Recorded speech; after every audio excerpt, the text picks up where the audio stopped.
I'd like to call the meeting of Joint Public Services and Government Oversight Committee to order. The first item is the Pledge of Allegiance. Flag of the United States of America and to the republic for which it stands, one nation, under God, indivisible, with liberty and justice for all. Thank you very much. Next item on the agenda is a motion to adopt the agenda.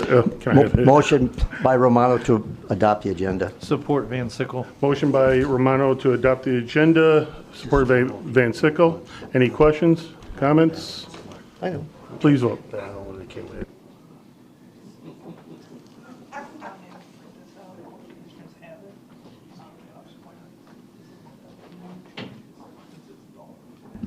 Motion passes 9-0. Thank you very much. Next item on the agenda is approval of the minutes. This is the Joint Public Services and Government Oversight Committee minutes dated May 11, 2022. I'd like to have a motion to approve. So move, Hall. Support Matuzik. Moved by Hall, supported by Matuzik. Please vote.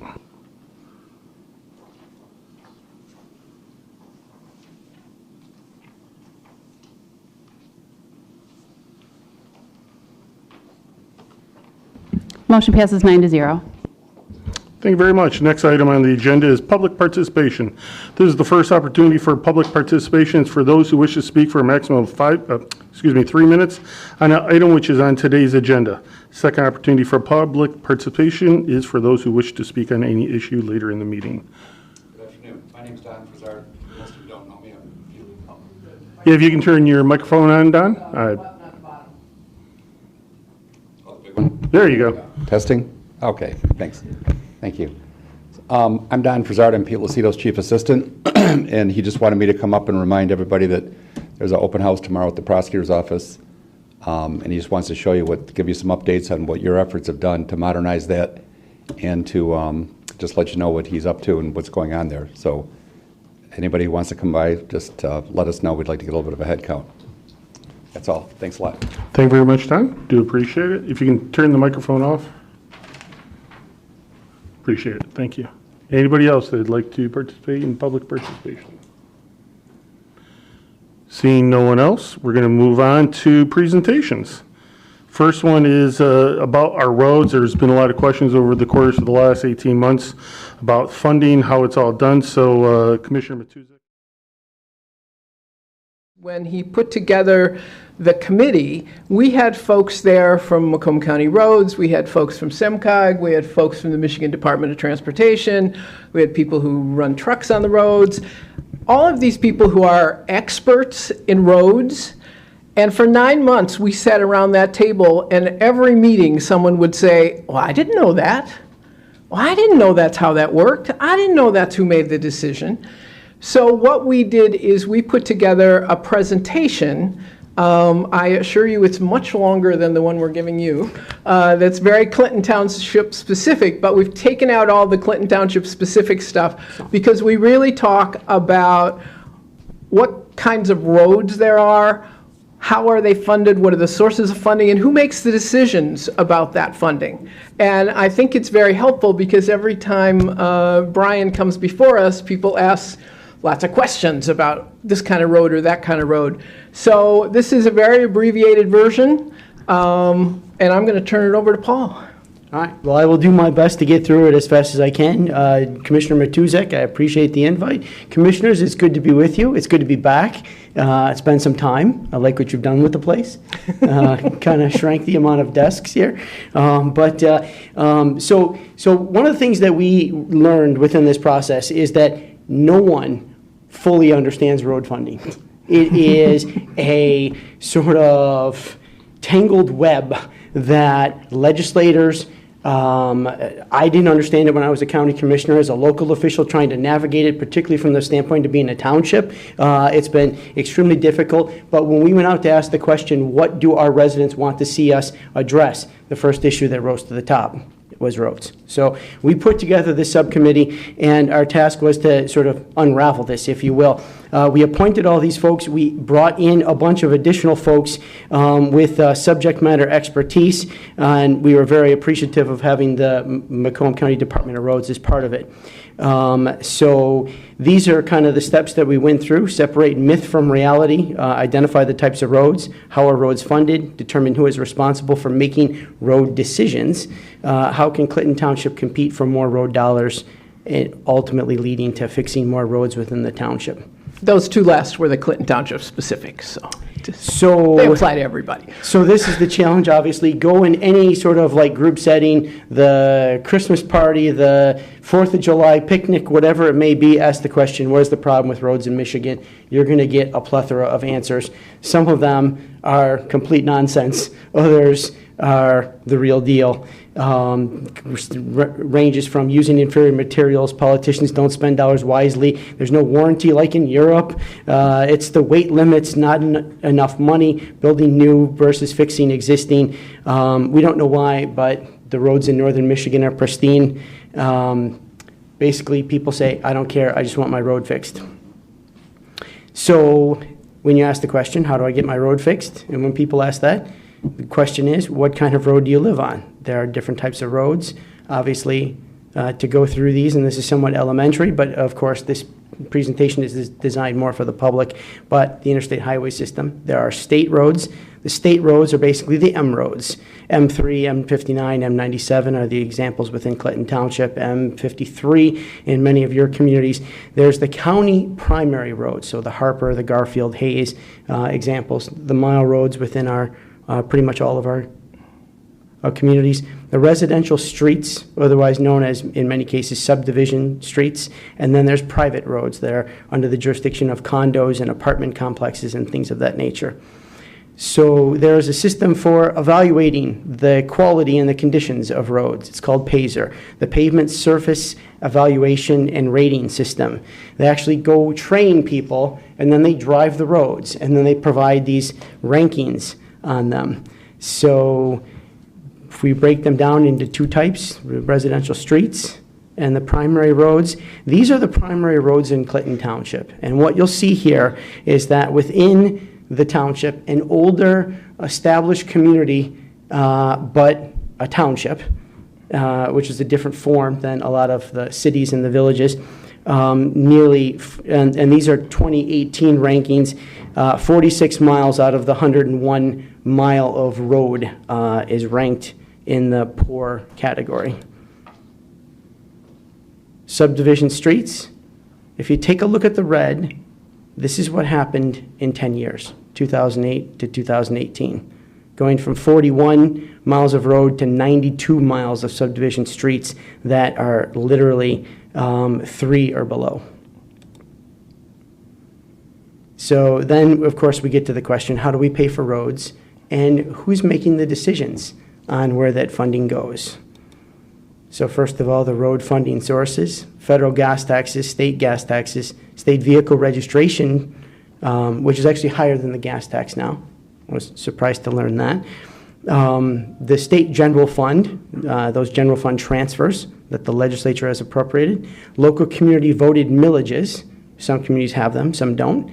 The local community general fund, and then special assessment districts, where the residents basically vote and sign a petition to tax themselves to fix their road, which is the way it works for subdivision streets within townships.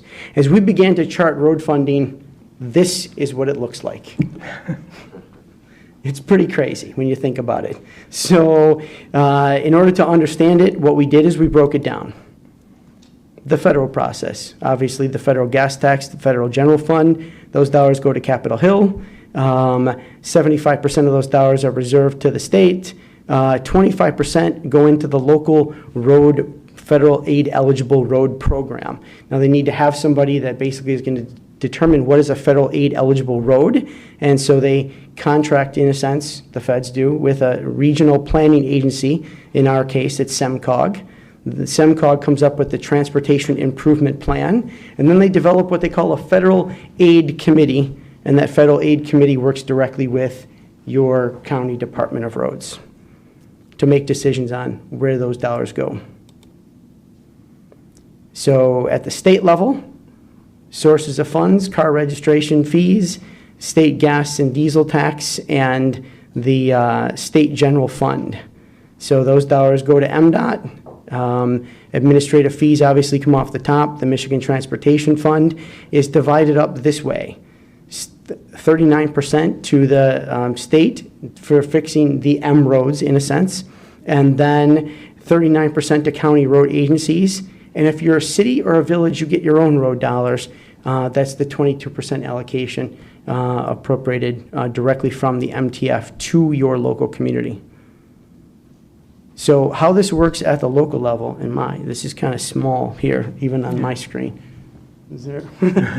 So the Michigan Transportation Fund, obviously, so focusing on that 39%, that 39% goes to the county road agency, that 22% of those dollars go directly to cities and villages. Cities and villages have the opportunity to make decisions on what roads get fixed within their community, how they want to spend those dollars. Do they want to fix those residential streets? Do they want to assign those dollars to the match funding for the primary road projects that are put together by the County Department of Roads? Then, of course, you look at the flow as you go left to right. The county road agency is jurisdiction of all township roads that are not private roads, and so then those dollars go. When you talk to, from a township perspective, they say we don't have the money to fix subdivision streets.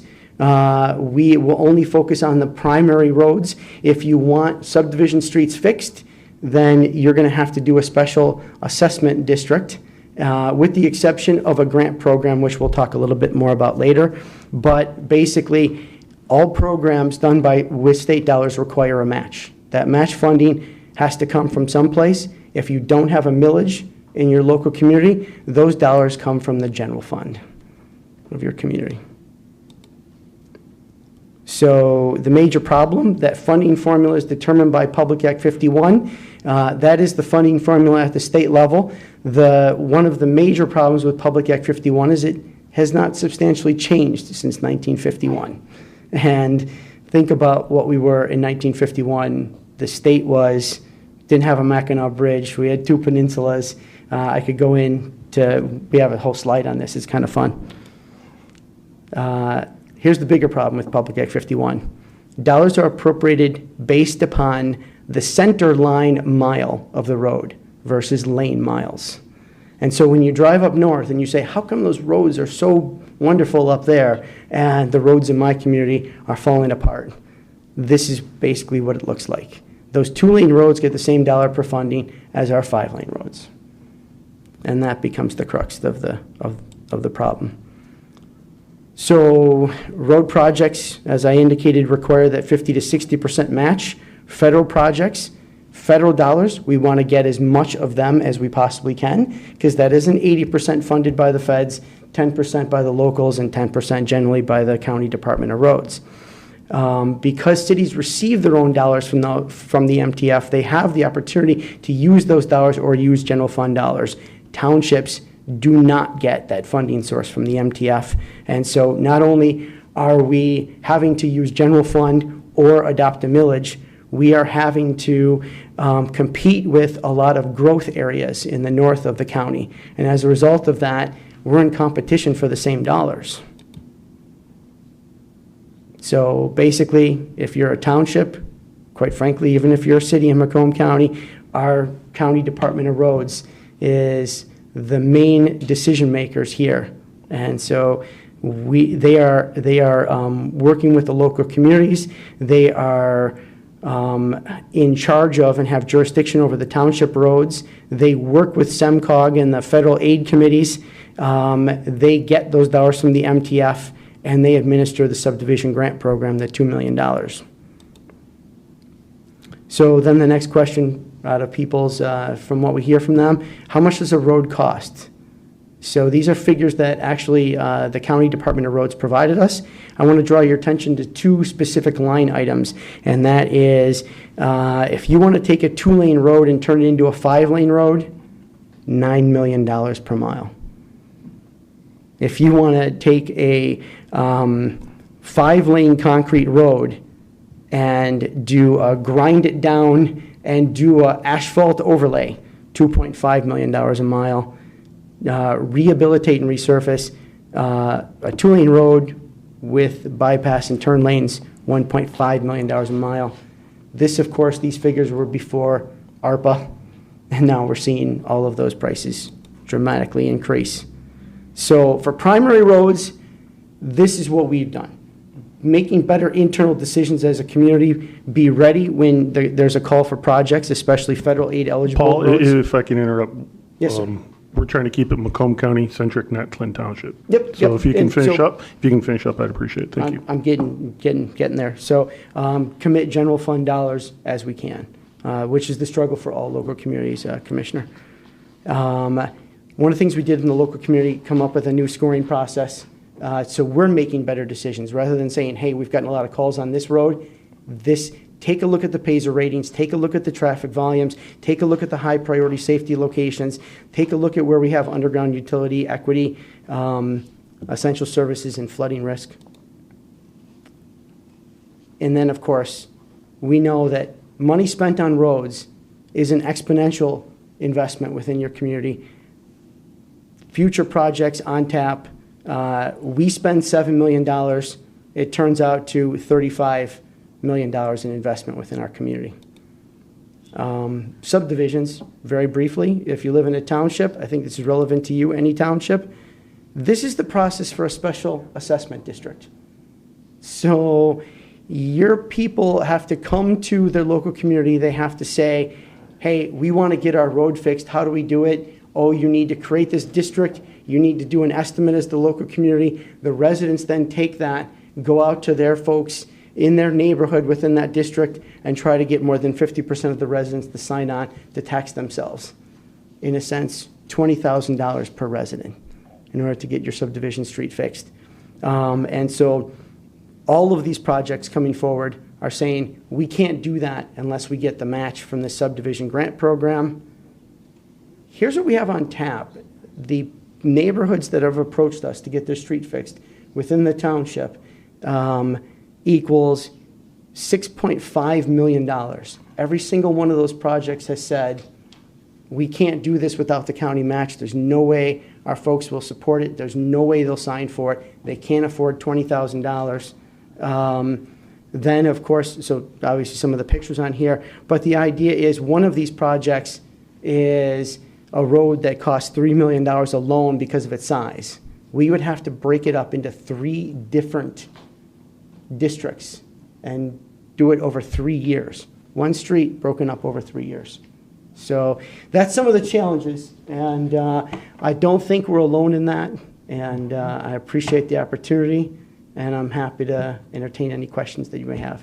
I appreciate it, Paul. Very informative. And for commissioners, we also have Brian Santos here that could answer any questions on general road funding and how it's done. So let me see if there's anybody. Commissioner Hall. Thank you, Chair. That's probably, well, not probably, is the most informative presentation I have seen.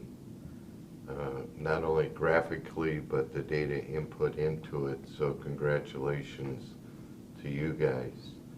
Back in 2008, Governor Granholm put together a traveling transport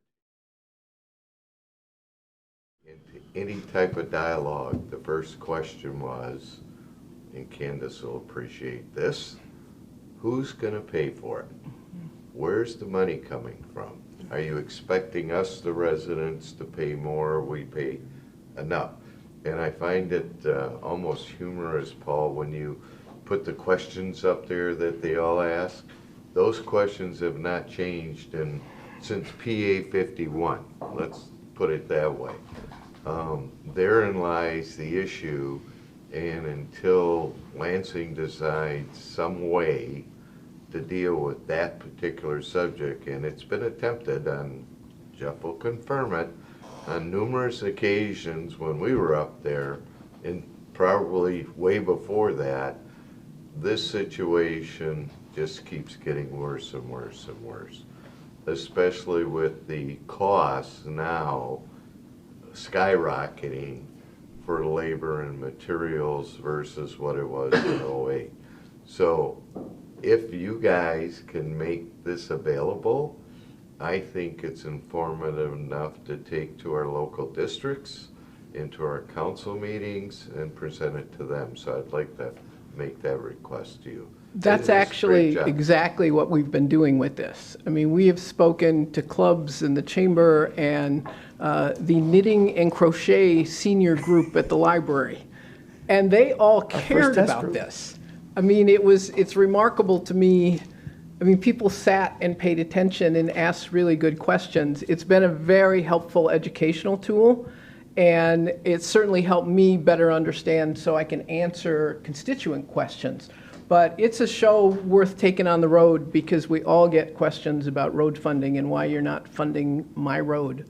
It's ironic, I had just mentioned to Brian prior to the meeting, and next week they're closing off Masonic from Groesbeck to Gratiot.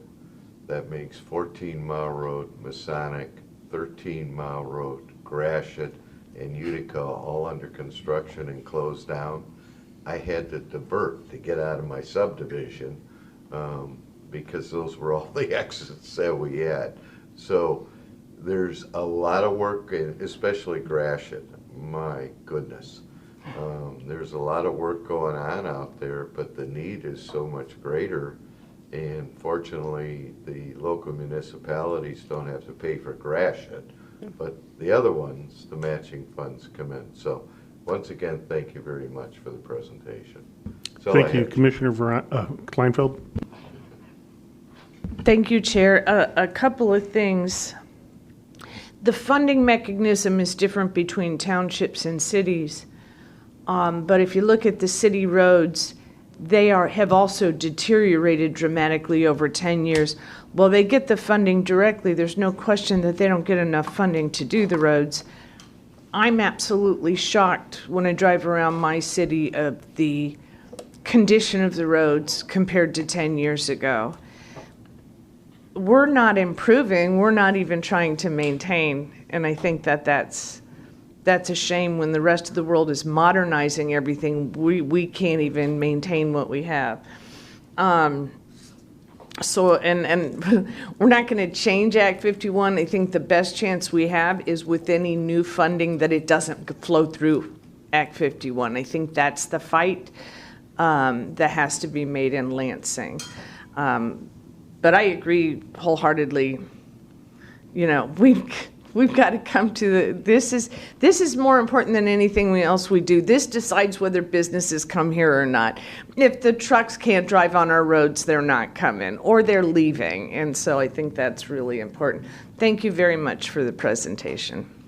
Right. Well, just a couple of comments. So as we've delivered this presentation, one of the things we found, and it's much longer than this. This is the abridged version, but the takeaways are people are feeling depressed by it.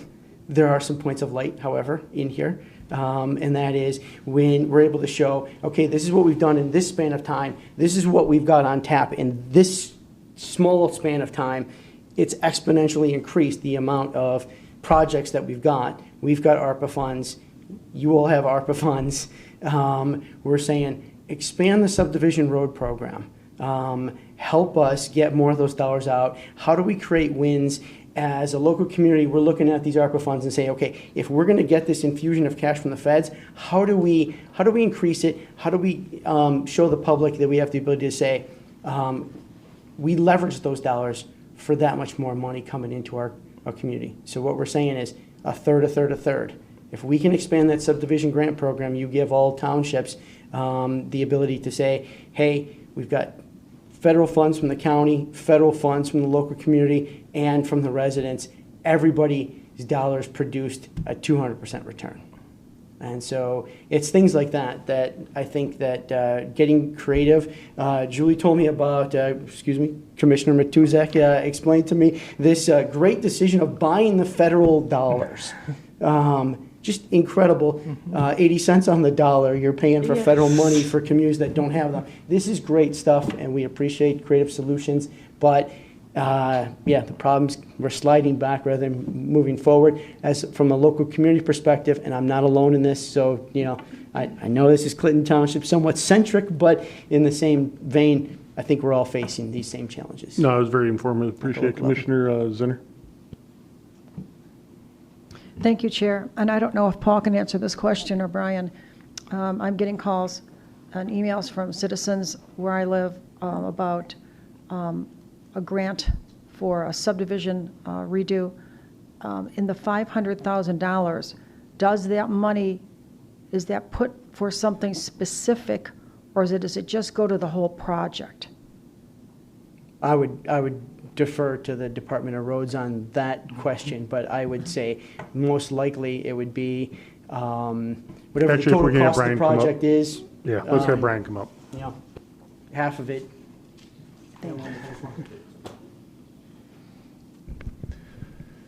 So our current program for the sub-reconstruct program is to match $2 million of the Department of Roads money with the communities.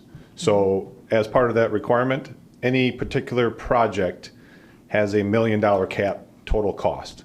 So we would supply a maximum of $500,000 per project, per community. Anything in excess of that, so if it was 1.2 million, that additional 200,000 would be however the township or the community can come up with that extra money. So we cap that to spread the money out to as many communities and projects as we can. We can't have one community taking half the pot of money and then leaving less for the other community. So there is a $500,000 cap on our end as far as per project. So again, does that $500,000 go for specific things in a grant, or it goes just toward the project as a whole?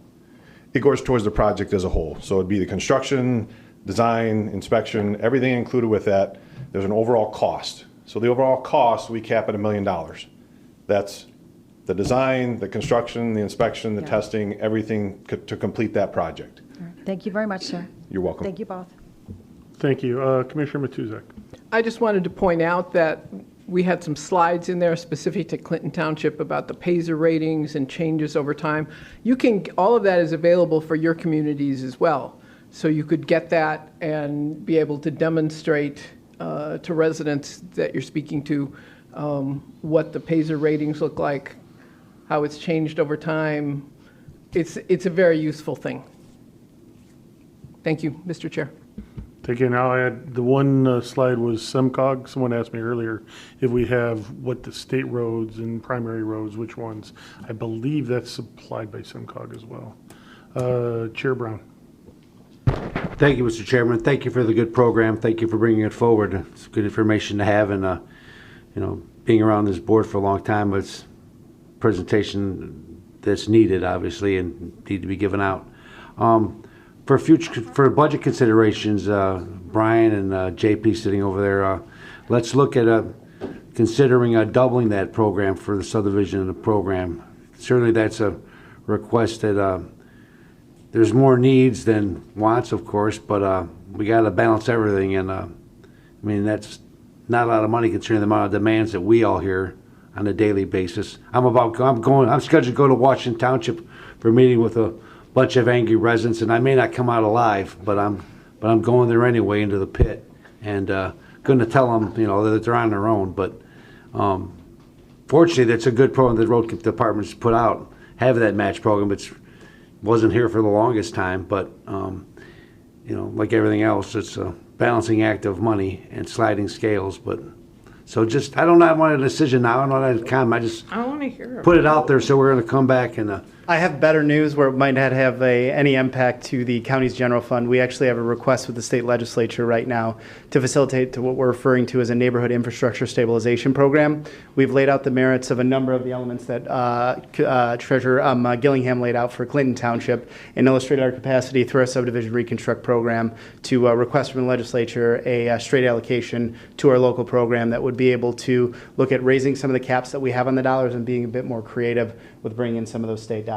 But undoubtedly, we know that this is a priority area. And then we do have all the PASER rating and actually engineering costs and estimates on the Department of Roads webpage, along with all the jurisdictional elements of that and the programmatic benchmarks. Well, that's a better answer than I expected. Thank you so While much. you're up there, JP. Thank you, is Mr. Chairman. I'm sorry. Yes, thank you. Is it part of the budget request that is being negotiated right now for that program? There is a series of budgetary priorities that were given to leadership on both the House and Senate side, and then also on the Democrat and Republican leadership with regards to that. The one that's being negotiated? Correct, sir. Yes. Okay, thank you very much. Thank you. I guess While I just real quick Go have ahead. this opportunity, I want to thank JP because we've had some really phenomenal meetings here, starting with the county executive, JP, and follow up. And we very much appreciate the Department of Roads being a part of the subcommittee to help us navigate this as well. And with that, of course, I'll sort of kill the presentation here. And I actually have one more question. oh, okay, all right. And then just real quick, I want to just say thank you for the next item on the agenda, particularly 7G, Hayes Road, between Hall Road and 17 Mile Road. Those I folks think in we just Sterling removed Heights, that from the agenda. I think we just removed that from the agenda, Paul. Oh, that's gone now, huh? I was told a 10-minute, presentation with 15, so that was off the agenda. Sorry, didn't have time for it. No, the question I had, when you're looking at and maybe Brian knows if you don't, the PA 51 money, there is a slot for administration fees. I thought it was a 10% cut off the top, and it goes more for mass transit trails and snow removal in heavy counties. I do know correct? that there is an allocation. It's amazing the amount of pots that are sort I of think it's broken like out. 10%. So when they talk about it goes to the 3 pots, it goes to those 3 pots after the state takes 10% out. Yeah, So that was a little, I noted that when you sent me the presentation. So I think we accounted for that when we, No, it doesn't. It adds up to kind of 100. that admin fee there. I kind of like threw it Yeah. all into Yeah, that. it's like a 10% cut, because that's the part when I was chairing that committee that I'm like, admin fee, I'm thinking 1%. It's like, no, there's even more money going to the north for snow removal and trails and things like that. So thank you very much. Seeing no other questions, we do have a motion to receive and file. Please vote. Thank you, Paul. Thank you again.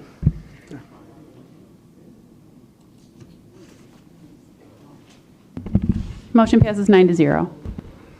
Thank you very much. The next item on the agenda is 6B. This is a Great Lakes Water Authority update. We do have Commissioner Candace Miller here, but Brian Baker, who sits on the Great Lakes Water Authority, has an update. Brian, we really appreciate you coming. First, I'd like to have a motion to receive and file. Matusik moves. Support Van Matusik Sickle. makes a motion, supported by Van Sickle. Brian, thank you and welcome. All right. Thank you, Mr. Chair, members of the Board of Commissioners. This will be brief. I was before you last October on a full update on GLWA.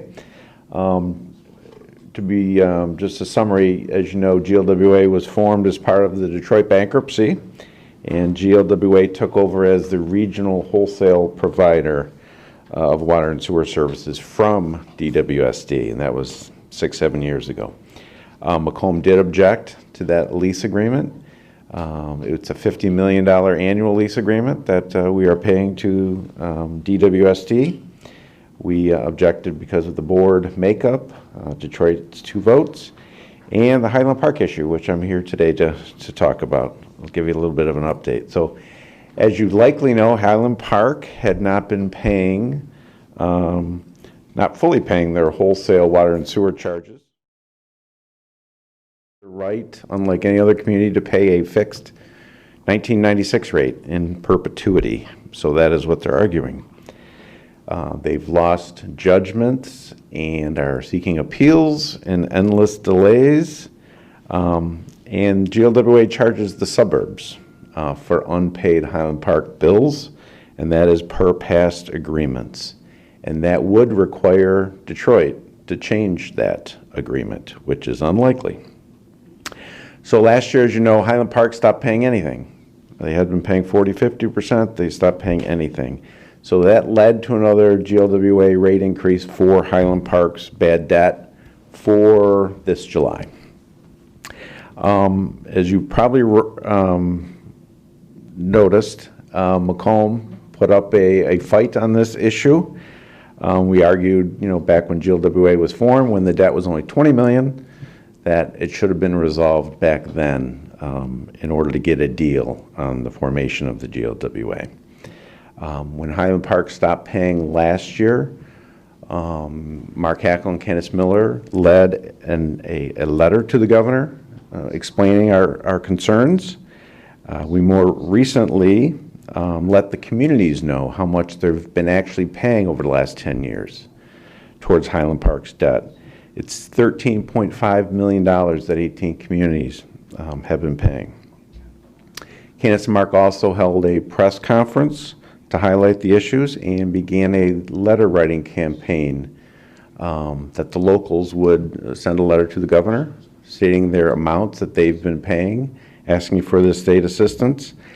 And the board, many of the councils adopted resolutions recommending that they withhold and escrow the July 1st increased portion of GLWA charges.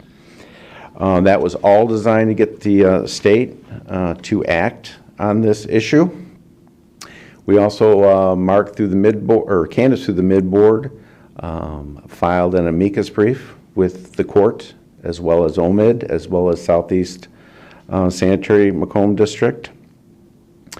So we were successful in that. The Court of Appeals did accept the amicus, and further, Wayne County judge told Highland Park to resume their payments, which I'll get to shortly. We also met with the Macomb State delegation. Representative Hertel has introduced a $50 million appropriation that really hasn't progressed. And Senator Yerrick has discussed a possible hearing on the state's involvement on Highland Park and the need for potentially an emergency manager for Highland Park. So why is the state, what is their role in this billing dispute? And they've had a very large role. The state shut down Highland Park's water plant in 2012. It was only supposed to be a temporary shutdown, and they asked DWSD back then to provide temporary water service for a couple days. Well, lo and behold, it's been over 10 years now, and we're still providing the service, and without any payment. The state formed GLWA without resolving, as I said, this debt back in 2015. The state has a representative on the Great Lakes Water Authority Board as well. The state settled a lawsuit that Highland Park brought against them for drainage fees into their sewer system with MDOT. That was resolved without leaving the bigger issue here resolved that we're paying for. And also the state has appointed numerous emergency managers to Highland Park. Has not resolved the issue, and as late as 2015, there was a financial emergency declared in Highland Park. The state got them out of it by giving them some funds to resolve their pension issues, but did not resolve this major issue, and we're the major creditor at this point.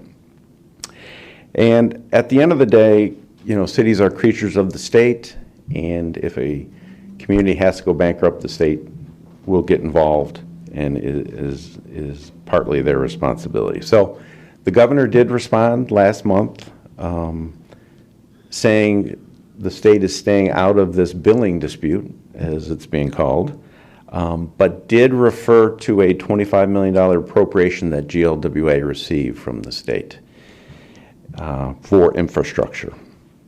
So we pushed 2 weeks ago to use that $25 million. It would still go towards infrastructure, but it would free up funds that were non-committed that we could use towards paying off the suburban communities towards this debt. It would have been only a 40% refund, but it would have been better than nothing. Unfortunately, the GLWA board did not approve that.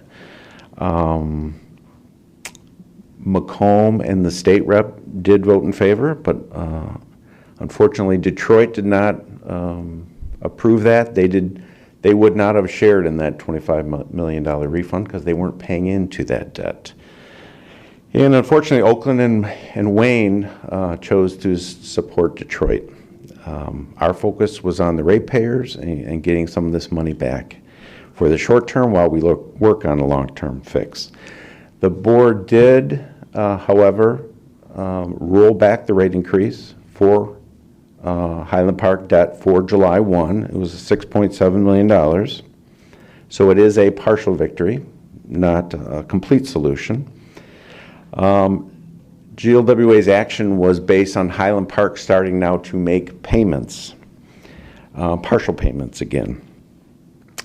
So despite the partial movement on the issue, we are recommending that communities not withhold and escrow their payments this year from GLWA.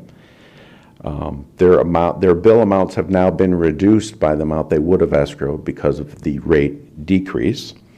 So that is $1.6 million back to Macomb communities. However, as I've said, the long-term issue is not resolved. Unfortunately, last week, Highland Park, who was supposed to have paid for the past year with the court order, only paid 20% of the amount that they were told to. And they are appealing the ruling, and they are seeking mediation, continuing to delay and not make the payment. So the rate reduction now, I think, is only temporary. The court cases continue. Unfortunately, even if we win judgments, it's going to be unlikely without the state's help that we get any funding from those judgments and we can collect on those judgments.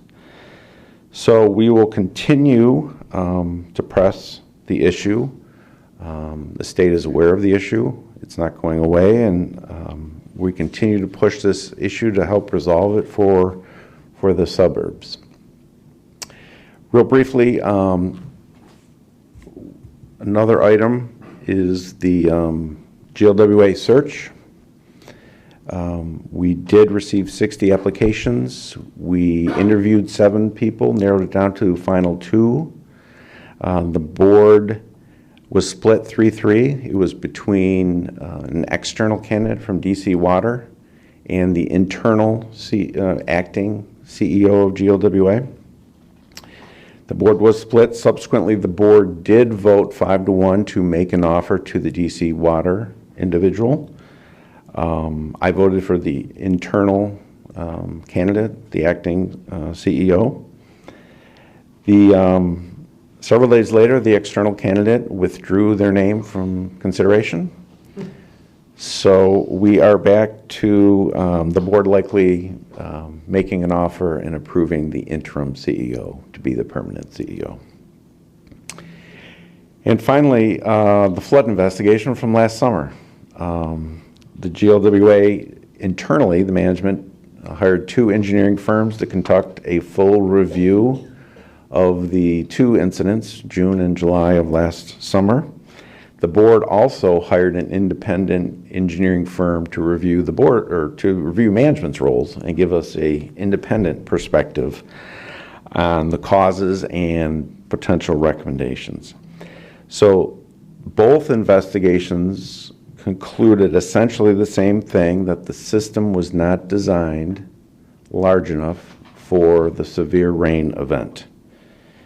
The conveyance, or the pipe size, was the primary cause of the damage to the basements. Basements backups would not have been appreciably lessened even if there were no power issues related to the pumps. And most, as you know or recall, most of the power issues, or the power issues, were due to DTE not yet transitioning from Detroit Public Lighting Department. So the bottom line is, even if the power was there on the pumps because PLD had not fixed them completely, it still would not have substantially lessened the flooding. They do say some surface flooding would have been avoided, but it still would have occurred. So at the end of the day, they're saying that it was not GLWA's fault for the basement backups. FEMA has issued $172 million worth of payments to affected homeowners and businesses for 55,000 claims. So I'm sure there will be continued lawsuits against not only GLWA but DWSD, perhaps seeking to recover what FEMA did not pay. But as you'll recall, our office, we did not have the flooding issues. At Chappeton Pump Station, we were properly staffed. We had no power issues. We had the emergency discharge that we had to undertake, first time in many years, and which saved basements. In addition, we're building the 9 Mile pump station with not only electrical redundancy, but pumping redundancies as well. And of course, we were not sued. So the final report is going to be released next Wednesday to the GLWA board. There'll be more discussion there. But I just wanted to give you a quick update on some of the things that are happening, and we will continue to keep you advised, certainly on the Highland Park issue too, as we go out through the year. So that concludes my update. Quite frankly, I don't believe either one of them, but that's irrelevant at this point. At the drain board meeting, I had asked you and Candace about having the local municipalities no longer put the payments into escrow, and this is the perfect opportunity to explain it to everybody, the logic behind that. I'll stop there for a moment. Yeah, it's a partial victory. I mean, the amount that they would have been withholding is now going to be refunded to them.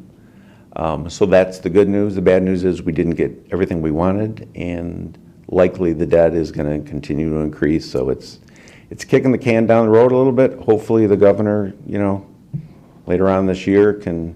It really comes down to the state really bringing all the parties together and using a carrot and a stick to get a long-term deal with Highland Park. And that's what it's going to take.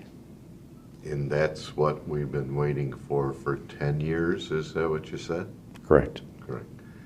The local municipalities, and I talked to our mayor last night, they had all passed resolutions to put the money into escrow.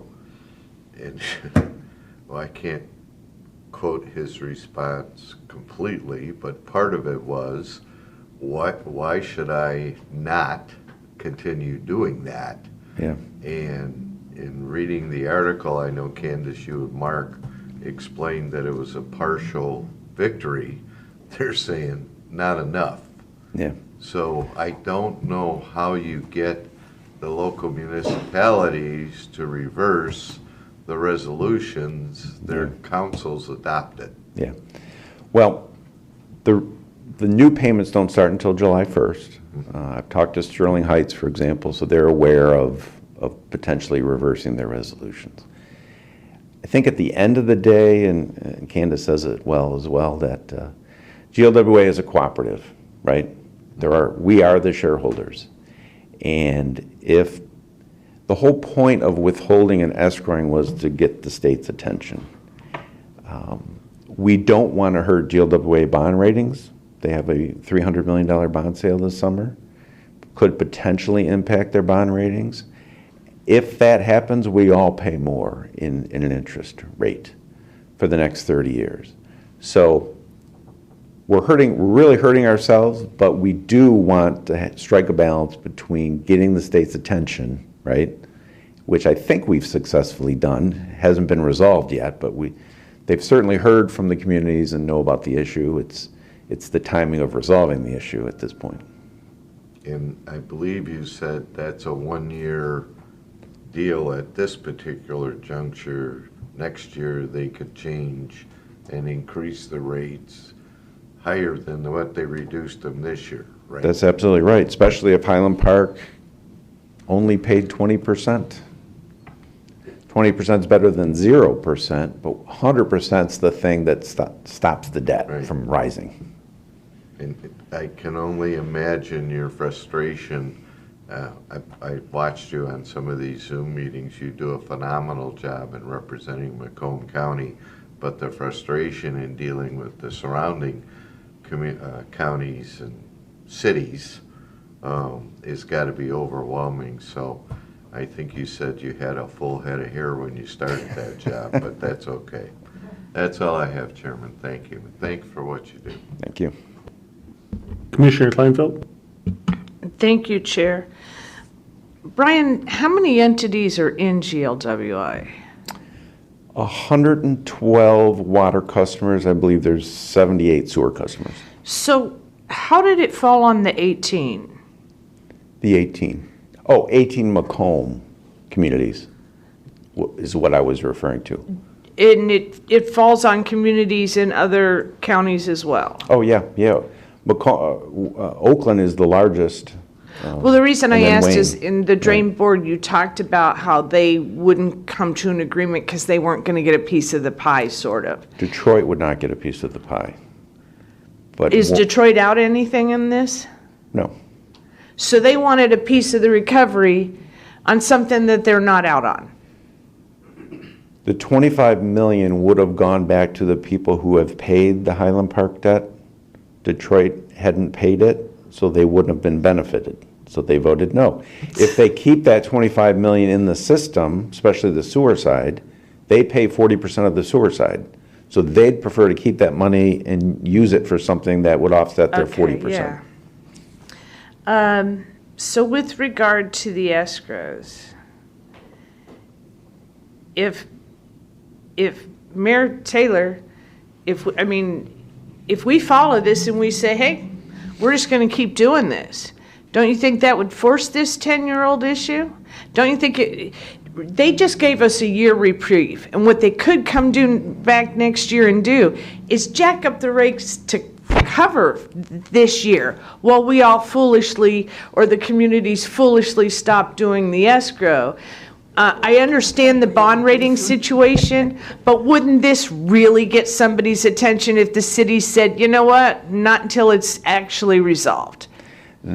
Ultimately, that is a local decision. We're encouraging them Yes. for the time being to keep their powder dry. They can always do this in another year, but it's going to take the state's involvement in this. I ask because, we all felt like we bailed out Detroit, and we're bailing out Highland Park. My water bill in 1 month was $350, and we don't have a pool anymore. And the residents in my city are screaming that they can't do it, that they don't have the money. And we just keep balancing everybody else's issues on the backs of these residents that can't afford it.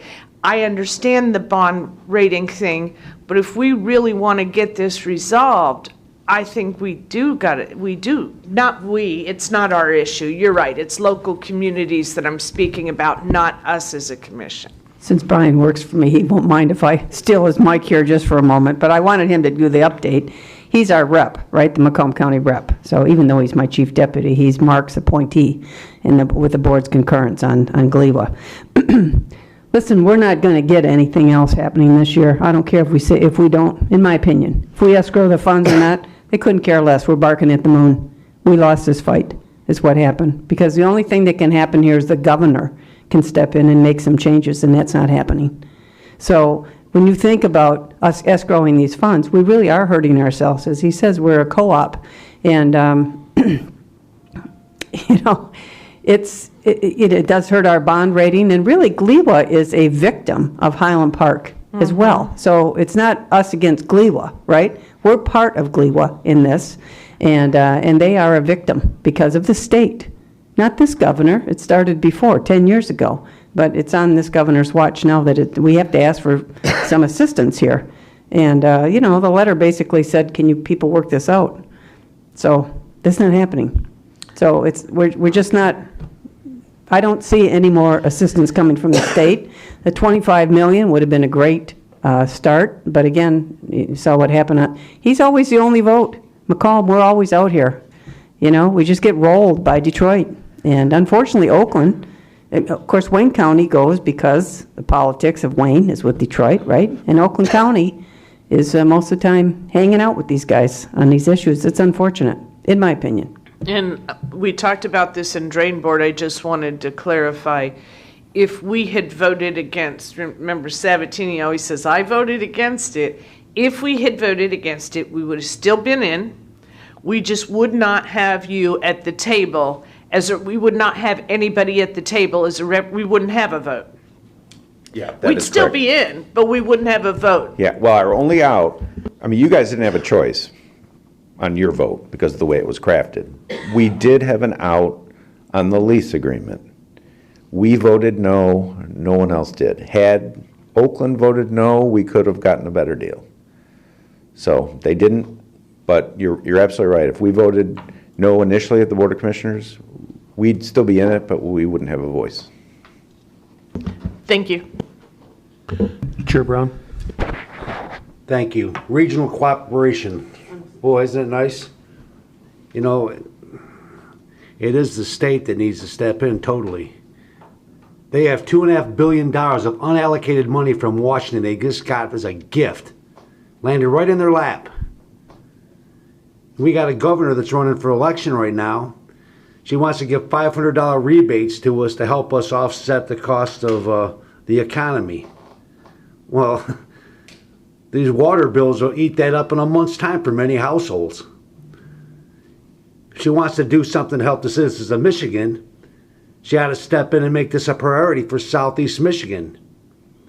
This is a pocketbook issue that affects every person, most everyone, not the northern communities mostly, but I mean, that's something that needs to be done. They got the answers right there. And yeah, no one likes bailing out governments that can't manage themselves properly, but you know what? We got to, because it's affecting us out here. It's affecting us. And it's got it. Enough's enough. And it's frustrating. And this whole system was flawed. We knew this was coming the day we adopted this GLWA. When we formed this thing, we knew there was going to be problems of the suburbs subsidizing communities that didn't pay their water bill. But we didn't have the votes to do it, and it got implemented, and here we are. But we can make changes now that we do have this document. This Board of Commissioners can initiate an amendment to the bylaws of the charter, partnering with Wayne County or Oakland County, and amend the bylaws that we could put in there provision that says delinquencies are stay within the county in which they're created. So if they got delinquencies in Wayne County, they stay there. They got delinquencies in Wayne County, we pay them out of Macomb County's ticket. That would be a step in the right direction and prevent further loss. Doesn't solve the problem now, but going forward is something that we ought to consider. And I'm not into the politics the way you are, Brian and Candace, but I think that this board would be very well prepared to do something like that. And I've had some overtures from some other people in other counties that are interested in exploring this. I'd love it if you could do that. I didn't know if you could do that or not, but if you can have your legal counsel take a look at it, I think it'd be great. Well, They're always from Wayne County. I'm sorry, that's just what happens, right? And, you know, they say Highland Park is a challenged community, and believe me, I do understand that. Even if we win at the Court of Appeals at $20 million, which we filed the amicus for the $20 million recovery, let's just say we win and they get a judgment.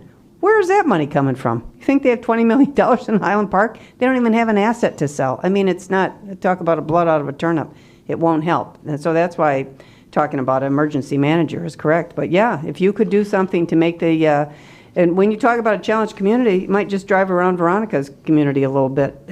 But they're paying their water bills and they're paying for Highland Park? Seriously? Every family in this county is being challenged right now under the economy that we have now.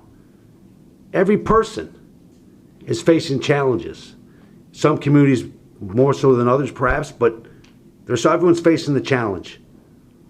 And why people are slow to react to a problem where they've got the resources to take care of it, unlike any time ever in the state's history. $2.5 billion of unallocated money sitting in Lansing, waiting for something to spend it on. Well, here's a place that could take care of the problem and really make meaningful difference to people's lives on a weekly basis. When they open up their water bill, $350, that's outrageous.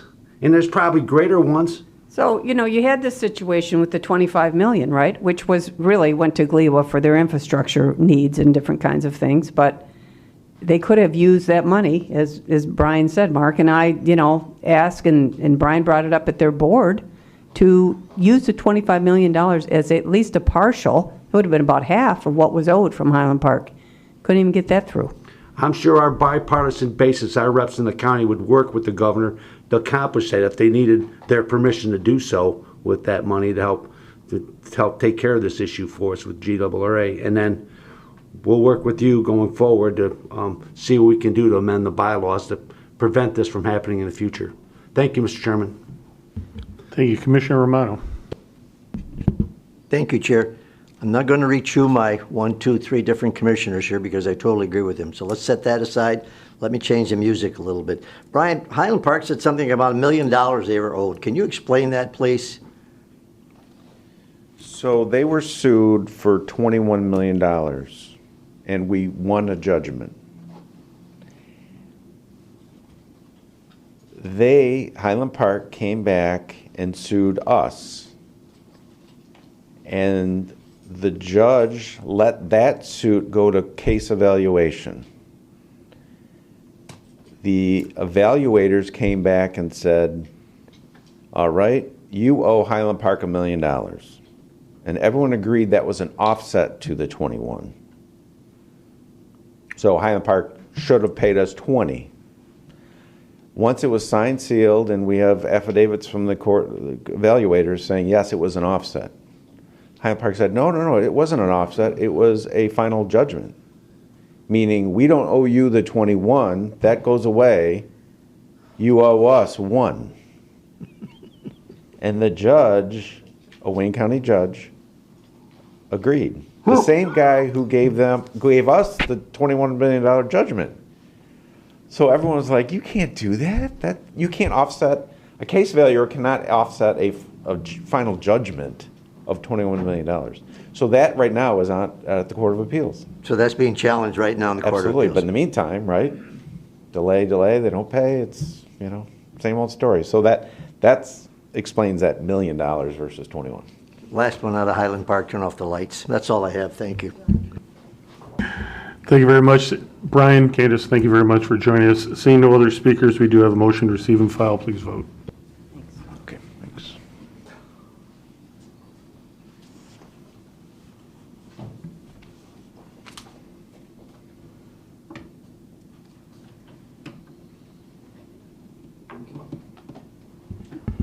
I can enter your vote if you want a voice vote. Sorry? I can enter your vote if you want a voice vote, Commissioner Romano. Yes, thank you. Motion passes 9-0. Thank you very much. Next item on the agenda is 7A. It's a budget amendment for Public Works for 2 Stormwater Engineer 2 positions. I need a motion to recommend to full board. Motion by Hall to refer to full board. Support Van Sickle. Motion by Hollis, supported by Van Sickle. Candace, or I should say Commissioner Miller, welcome. That's fine. I should have had this first before, because now you're all in a bad mood, okay? Wait a minute, separate these issues. All right, there we go. Anyway, I'll be brief. I'm asking you to concur in the recommendation from the county exec's office on these 2 positions. And I would only say this, let me lay the groundwork here. When COVID happened, we were the very first department come up here and say, look, we're cutting our budget 5%, okay? We also, in the last budget go-round, I think we were the lowest increase of any department in the county. And I'm not saying everybody else didn't need whatever, but I'm just saying we are really very fiscally conservative. We've had vacancies, we froze them, et cetera. But I'm having difficulty right now, and I really need these 2 jobs. And the reason I do is in this particular department, our site review department in the engineering area, every site plan in the county that crosses the county drain, which is probably 90% of all of the site plans in the county, come to us. We're part of the review evaluation.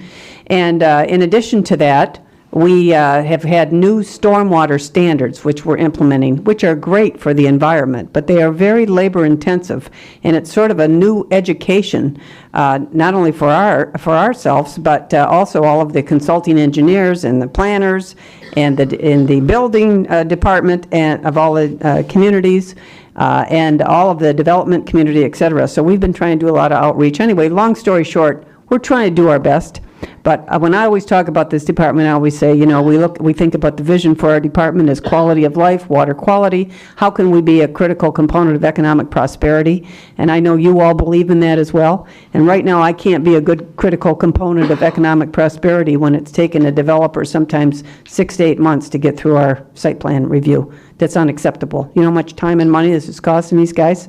So, and we, right now, of all times, we do not want to hold back economic development that the townships and the cities and the villages are trying to get in the queue as well. So I really need these 2 spots because, in the last thing, when you have a plan, it has to be stamped by a PE, engineer.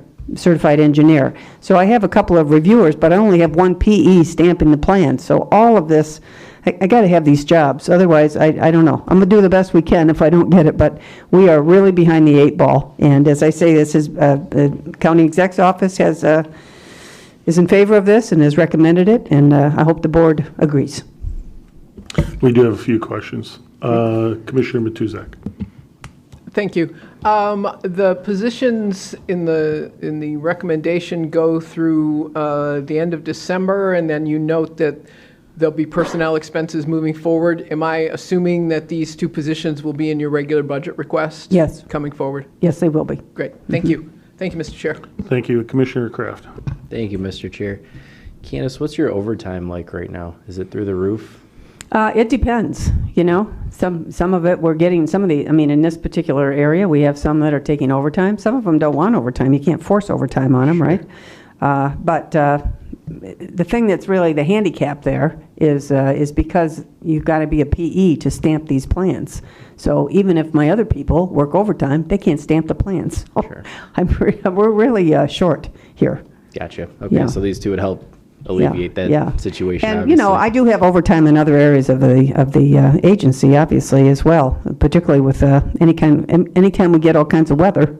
Those guys are 24/7. Well, they are anyway, but then we have more people on at Chapaton, et cetera, and some of these other places. But they don't do the site plan review. It's a different, that's the wastewater. This is the stormwater, sort of. Thank you, Candace. Thank you, Mr. Chair. Commissioner Romano. Thank you, Chair. Just a plus for Commissioner Miller here. Being in the business as long as I have, she's probably the forefront for these developers. Before they do anything, take their first step forward, they've got to come to her. And if she doesn't intentionally hold them up, but if there's a holdup because of lack of personnel, they cannot go forward. And as she said, it's extremely costly for them because she's the forefront. If she says no, they're in dead water, or if she says wait, that's what they have to do. So I'm totally in support of this. That's all I have. Thank you. Thank you. I have a couple questions, Candace. It was mentioned in the documentation that there's new stormwater standards by the state, I believe it was. When did those take effect? They just recently have taken effect, and ours are sort of, here's some example, I guess, of what they actually mean. I always, when I talk about these new stormwater standards and how redevelopment as an example, and particularly in your area, Commissioner, you can think about Lakeside Mall. And if you take an aerial and you look at the parking lot of Lakeside Mall, it's a color of this, right? It's very, very dark. And it was built for 1 day a year, Christmas Eve. And the rest of the time, that thing is not parked up at all.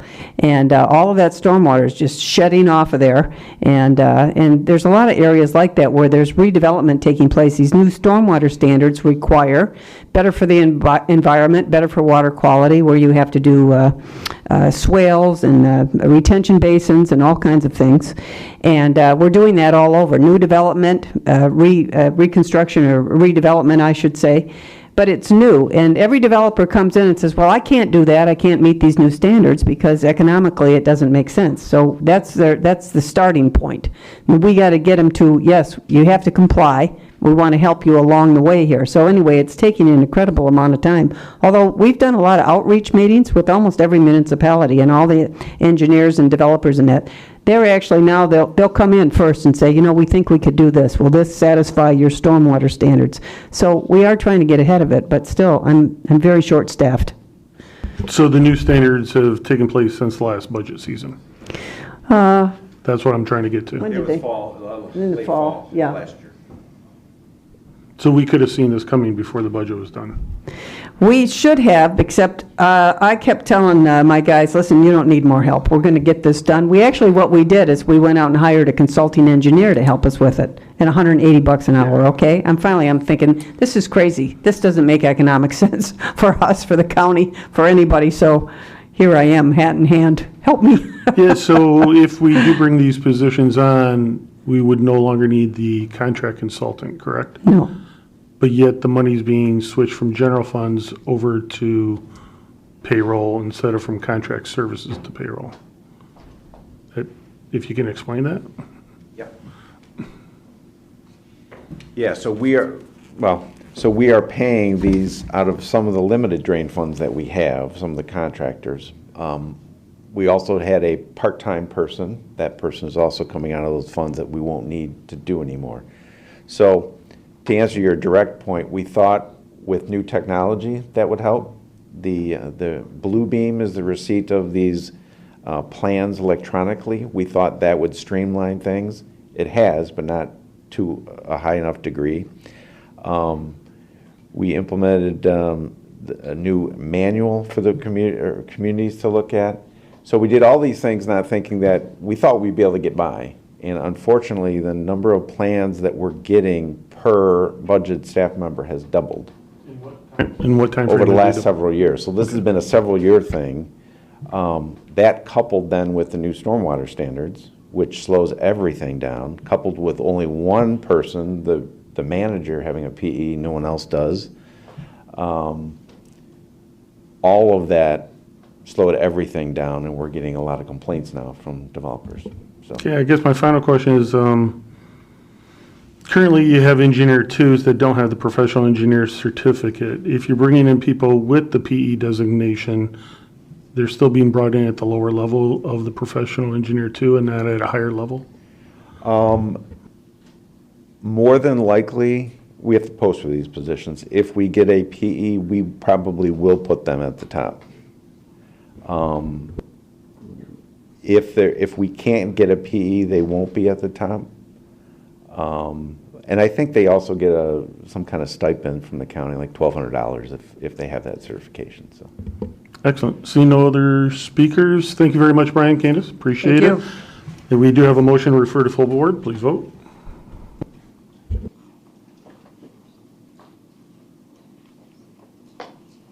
Motion passes 9-0. Thank you very much.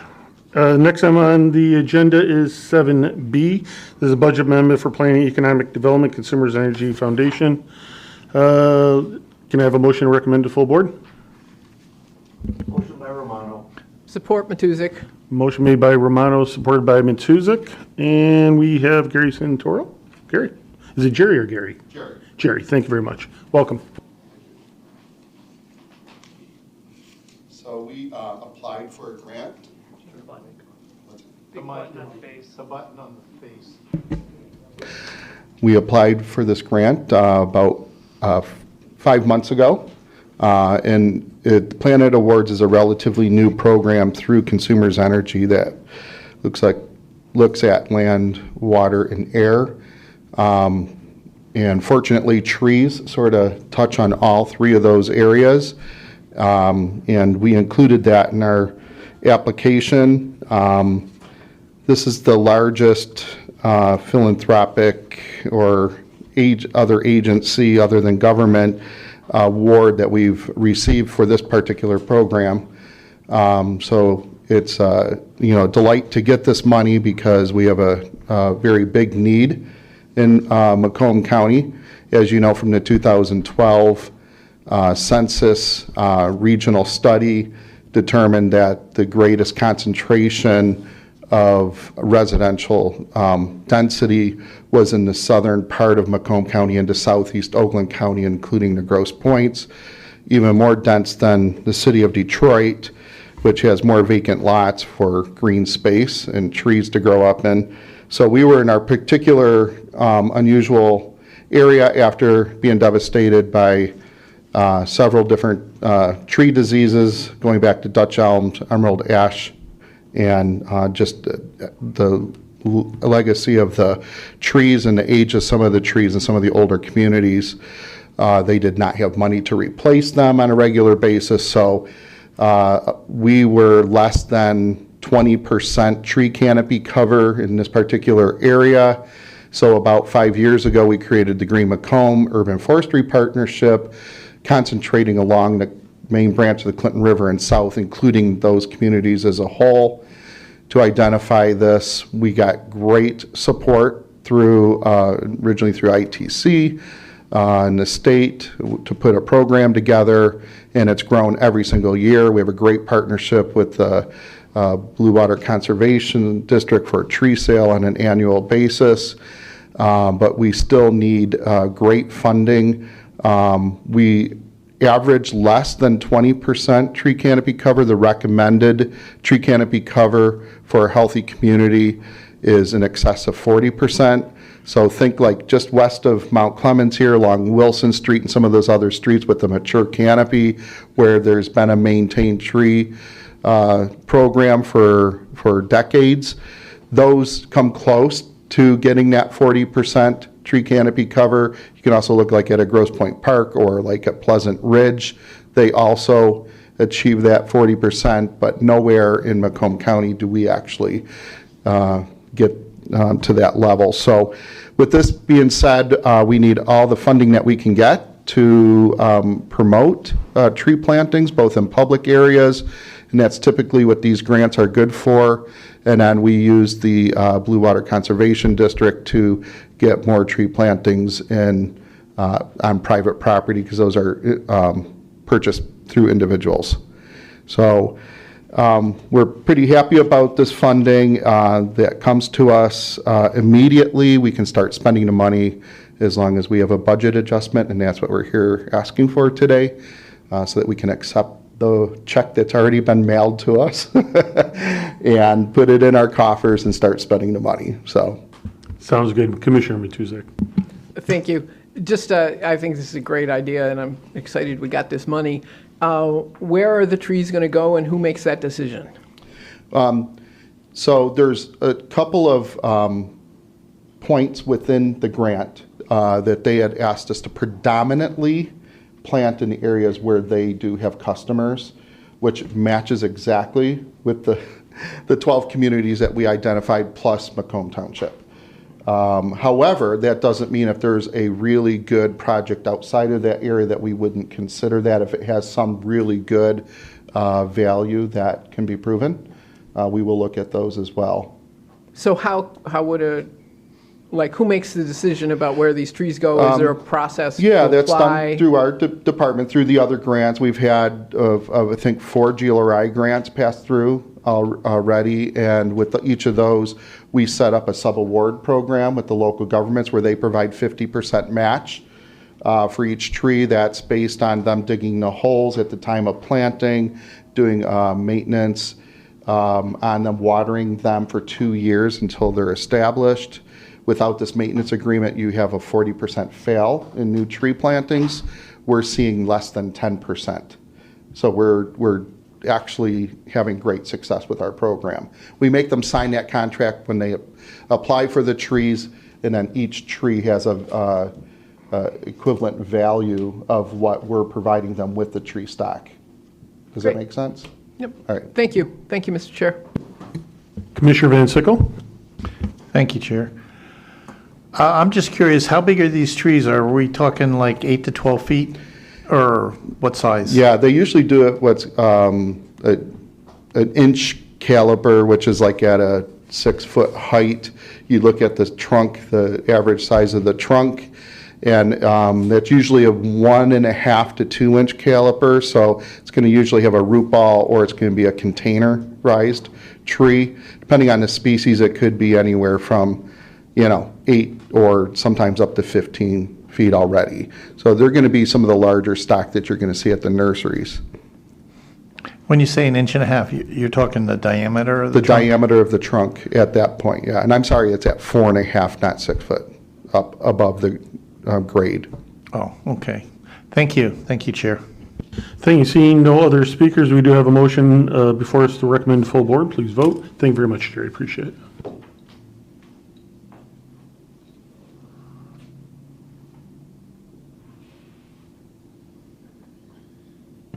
Motion passes 8-0.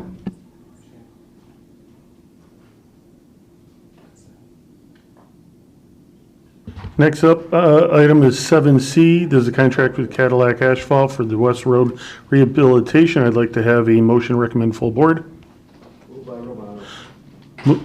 Moved by Romano, supported by Zinner. Brian, welcome back up. Good afternoon, Commissioners.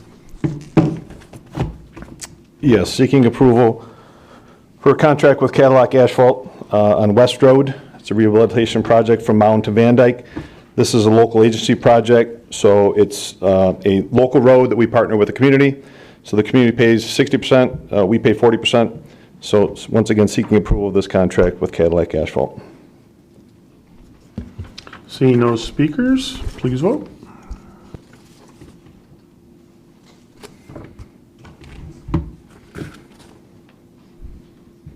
Motion passes 9-0. Thank you very much. The next item on the agenda is 7D. This is the contract with Florence Cement Company for the 2022 Pavement Preservation Program. I'd like to have a motion recommend full board. Motion by Romano. Motion by Romano, supported by Hall. Brian, please.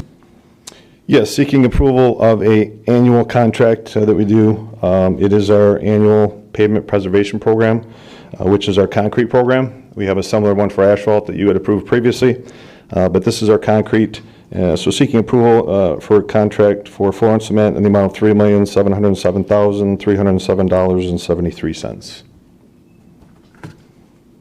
Thank you. Seeing no speakers, it must be a warm day outside. We have motion to recommend full board. Please vote.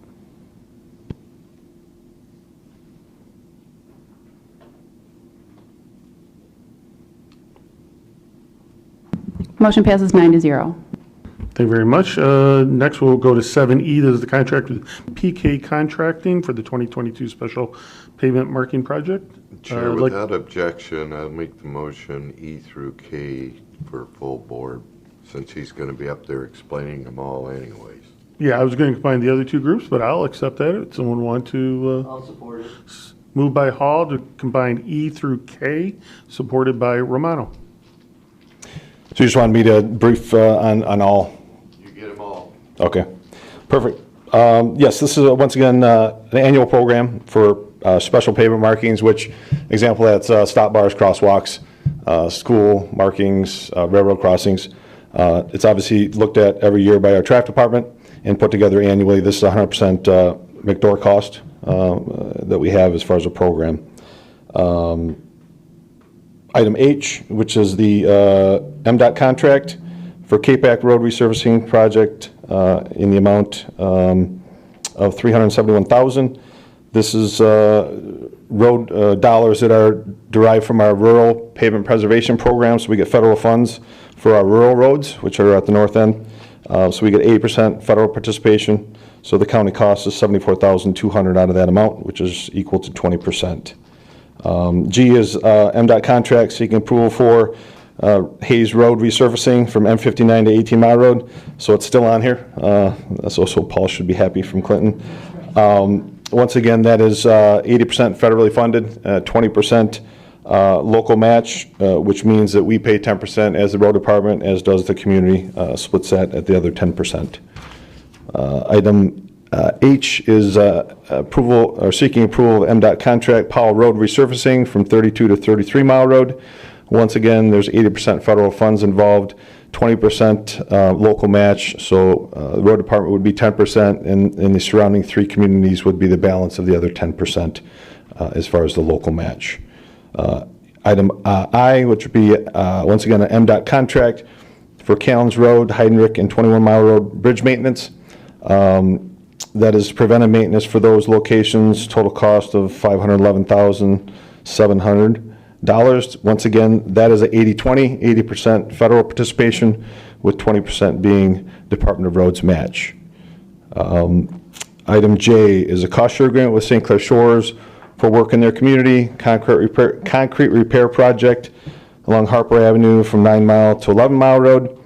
That is a local agency program where it's split 50-50 between us and the community. That total cost is $2,601,428. And item K is a cost share agreement with the City of Warren for concrete repairs from DeQuinda Road, I-696 south of 12 Mile. Sorry. Total cost is $894,831. Once again, that is a local agency project, primary road where we split the cost 50-50 with the community. Thank you very much. We do have at least one question, Commissioner Kraft. Thank you, Mr. Chair. Thanks, Brian. For item I, the contract with MDOT for the bridge maintenance, when are those, assuming approval tomorrow, when are those slated to start? Are they all different times? I'm more focused on Callens than the other two, but just curious if you know. We won't know exactly as far as the hierarchy of, once we get the contract and meet and have a pre-construction meeting with a contractor, at that time, there'll be a projection laid out as far as the schedule for each one. Finished before the end of the year, Yes, all three of correct. them? Okay. Yes. Thanks, Brian. Thank you, sure. Mr. Chair. You're welcome. Thanks. Seeing no other speakers before us, we have a motion to recommend full board E through K. Please vote. And Brian, thank you very much. Thank you, Commissioners. Have a good night. If I may take a liberty here? Sure. Just want to ask Brian, is there a certain temperature that your workers won't, like today being 100 degrees, is there a certain temperature that we don't put the workers out on? Just an off-the-wall question. I think it falls into the judgment calls. We don't restrict them from working. It basically falls on the foreman and assistant foreman as far as the crews that are out in the field. Thank you, sir. Thank you. Thank you, Chair. Motion passed 9-0. Thank you very much. We do have one final one for this committee. It's 7L. It's a receiving file. It's already been approved by bypass as agreement with Body Construction. Do I have a motion to receive and file? Motion by Romano. Motion by Romano, supported by Hall. Brian, briefly? Yes, this was a bypass for our subdivision reconstruction. For our subdivision reconstruction program. We wanted to get that off and running, so we had more time in the season to be able to do that. There's multiple locations. That is the match program where we have $2 million available to match the community's request for locations within their local subdivision street. So once again, that was a bypass that was needed to expedite getting that project underway and under construction. I actually have a question. Commissioner Kleinfeld. Yeah, I mean, this is one of the regular things that we do every year. I'm just wondering why it needed a bypass. It's like something that would have been on your radar well ahead of time. We do. We prepare it and we evaluate it during the winter. So we take those evaluations that are done during the winter, compile this program, have a set dollar value. But as far as getting this out, when we advertise it, we get the bidders in and we want to be able to turn that around. Our scheduling doesn't always match the monthly meetings that we have for your board. So if we want to get an earlier start in 2 to 3 weeks, makes all the difference in a construction season when it's this large in this many locations. We have to have those approvals earlier than waiting 2 or 3 weeks to get to public service meeting, as in today. No, I understand that. I mean, I would say start a month early at the front end, and the reason I say that is bypass is supposed to be emergency, because what it is essentially doing is we're not making the decision. If it's a bypass to full board, or if it's just a bypass altogether, when it's a bypass altogether, the board's actually not making a decision. So they're meant, they were originated for emergencies, and I just don't know that we're using them for that purpose. I understand you're wanting to get going, though. I do understand that. I'm not trying to hinder that. I think we need to evaluate what the bypass is for. That's all. Thank you. And that's not on you, that's on us. Thank you. Thank you, Commissioner. Well, actually, I'm going to follow up with that question. Is it possible to start the process earlier? We have a busy construction season throughout the year, and we're pushing into November and December with our active construction projects wrapping up. We tend to do evaluations whenever possible after that. Just because a project ends doesn't mean that it's done and complete with our inspection staff. We have to do final measuring, final out the project, get punch list work done. So there's only a certain amount of time our inspectors can go out and evaluate the roads for the next season. We're trying to expedite that. We do have an asset management program that we're onboarding right now to hopefully assist in our efficiency with getting these out earlier in the season to avoid this. But inevitably, once a month doesn't always fit with our schedule as far as getting projects out. Whether you consider that an emergency or not, it is to us because we want to be able to get it so we're not constructing roadways in the snow and the cold and the freezing weather. So we appreciate that. One more, Chair Brown.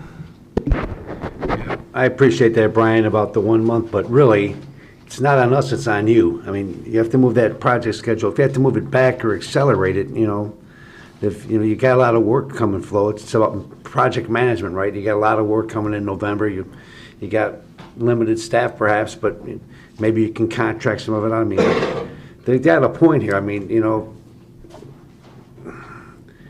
starting earlier, and it's just not you. There's the whole process about the bringing forward contracts to us that are,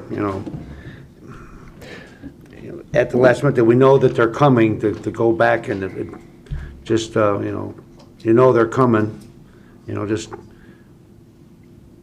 try to work harder maybe to get it done, that's all. I'm just, because it's an issue. People have contracts, bring us contracts they knew were going to expire. It's not particularly your operation, I know your operation is different, but we have had contracts come before us at the last minute, and they knew the contract was going to be up long before that, and Well, for whatever with all due reason. respect, this isn't the case, though, with I know something like this that. isn't, but- And this has been a thing that has been brought up numerous times with not only your board, but previous boards, that there's a need to necessitate a decision before the next board meeting, which would be sometimes 2, 3, 4 weeks after we need it. Man, I know. So we do as much as we can with the staff that we have, as you're all aware. I know. And we don't cherish being in these situations, but we do make the requests occasionally. And we trust your judgment, that's why I signed off on it. And we appreciate that, and I would hope that you would. I mean, I Doing the don't, best can you we can. recall a time when we didn't? No, I can't. That's right. So, okay, I'm just, it's one of those little things that, little stones in the gears sometimes. We're obviously trying to improve our efficiencies as well with the staff that we have and the program that we do have per year, which is quite substantial. I mean, I'm not busting you, I'm just saying if there's a way to move this up a little bit. Thank you. All Thank right, you, Mr. Commissioner Chairman. Romano. Just a suggestion, Brian, why don't you just wait till everybody starts screaming, and then you can do it on your schedule. Thank you. Seeing no other speakers, we do have a motion, receive and file, please vote.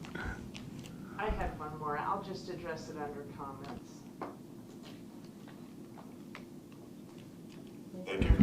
Motion passes 9-0. At this point, we're going to hand the gavel over to Commissioner Chair Harold Hall for the Government Oversight Committee. Thank you, Chairman. Great job. I'm calling the Government Oversight Committee June 15, 2022 to order. First item on the agenda is item 9, amendment to ordinance 2022-01, in order to establish criteria for providing qualifying veterans enhanced assistance with the payment of burial expenses. I need a motion to refer that to full board. Motion to refer to full board, Van Sickle. Support Zinner. I have a motion by Commissioner Van Sickle, supported by Commissioner Zinner. Laura, you have the floor. Thank you. Turn this, okay, now it's on. All right. So you reviewed this and approved this, I believe, in April. And then once we started implementing it, we realized, oh, no. This doesn't we need it cleaned up a little.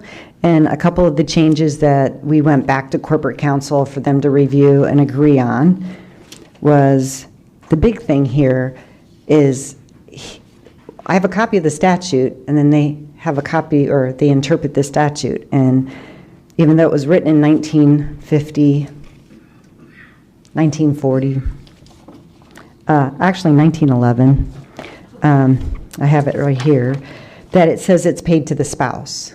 But later down on an amendment for the statute, it says it's paid to the person who incurred the expense. So when corporate counsel originally did, and you all just didn't even ask questions and approved it, it said that it had to be paid to a spouse. And that's not always the case.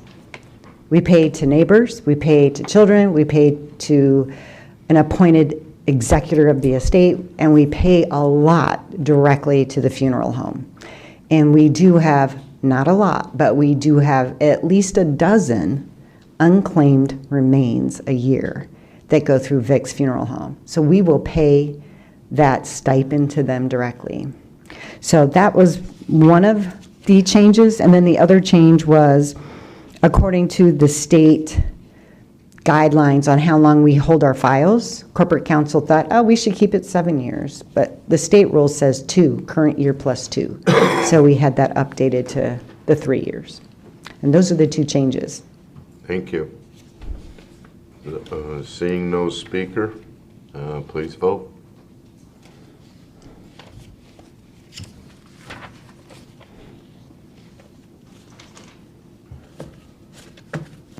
Motion passes 9-0. Been referred to full board. Thank you. Thank you. Next item is resolutions. 10A, Resolution 2022-8453, a resolution approving the ballot language to renew the Macomb County Veterans Millage at 0.069 mils and that it be placed on the November ballot. Motion to refer to full board. Romano makes the motion, refer to full board. I have a motion by Joe Romano, supported by Commissioner Farrington. I see no, I'm going to check that again. No speakers. Please vote. So no questions? No. It's just a renewal. I don't know what kind of questions you would have. Statement. You guys didn't ask me any questions on the first go around. You don't want to talk yourself out of something. No. Okay. We're voting. Good, I'm done. Woo-hoo. Please vote.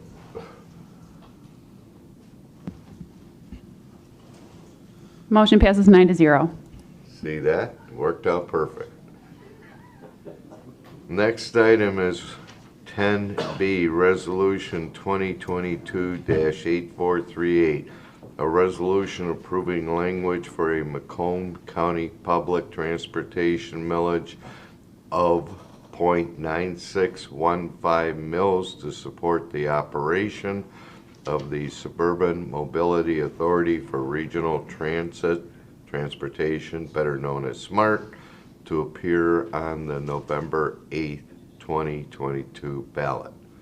Motion to refer to full board, please. Matusik moves. Support Kleinfeld.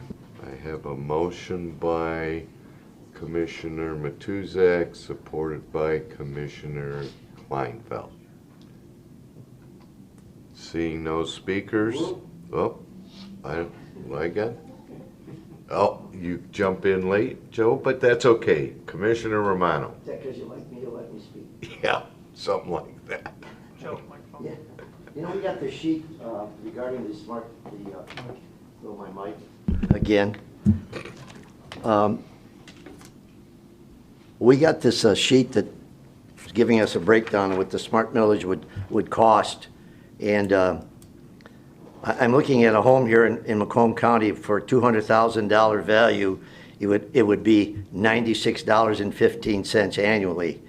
Because I would like to buy a house in Macomb County for $200,000. I don't think there's any available. But at $100,000, it's $48, simple math. And if you're talking about a $300,000 house, now we're getting a little more to the area of what these houses in Macomb County are selling for.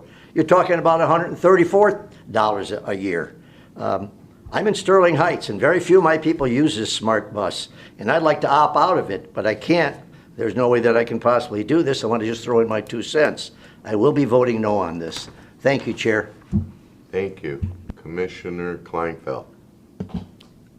Do we have any administrators to speak or answer questions? We have a smart Thank you. administrator. So, Will let him identify himself. Robert Kramer, Deputy General Manager. thank you. So one of the perceptions is that this is, this is just the buses that go up and down Gratiot. This also applies, like, I go to a CVS and there's an older lady who works there. And Smart picks her up from work and takes her home. And without that, she wouldn't be living independently. She can't drive. She doesn't have anybody. I don't even know how she's working, quite frankly. I have so much respect for her. But this is keeping those folks independent too, isn't it? It's keeping seniors that need to get to doctor's appointments and things like that. Am I correct? Yeah, if I could make a comment or two along those lines. First of all, our general manager, who you all heard from a couple weeks ago, I believe, apologized he couldn't be here. He just got a family emergency out of state.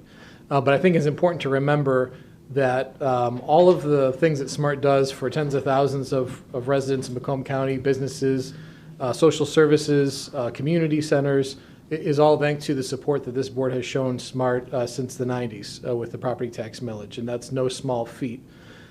Certainly, Not only do we serve with the larger buses, which are primarily geared to people that are going to work or to school, but as you mentioned, Commissioner, certainly we have a lot of partners, both services that SMART operates and also partners like Richmond Lennox or Rare in Roseville and East Point. Sterling Heights has a program as well that helps people be independent, helps them be able to connect with their neighbors, with services in their community. And so it is much more than just the large buses that you see out on some of the major roads. And I think that from what Mr. Farrell mentioned, all of you recently, you can see that SMART is well on our way already to testing out and implementing and being ready to take that across the entire county. Hello. Services that can provide more convenient service to more folks across the entire county as part of the next SMART. And that's something really that we've heard from the board, and we've taken great strides here just even in the last few months to really emphasize that we are ready to move forward with that.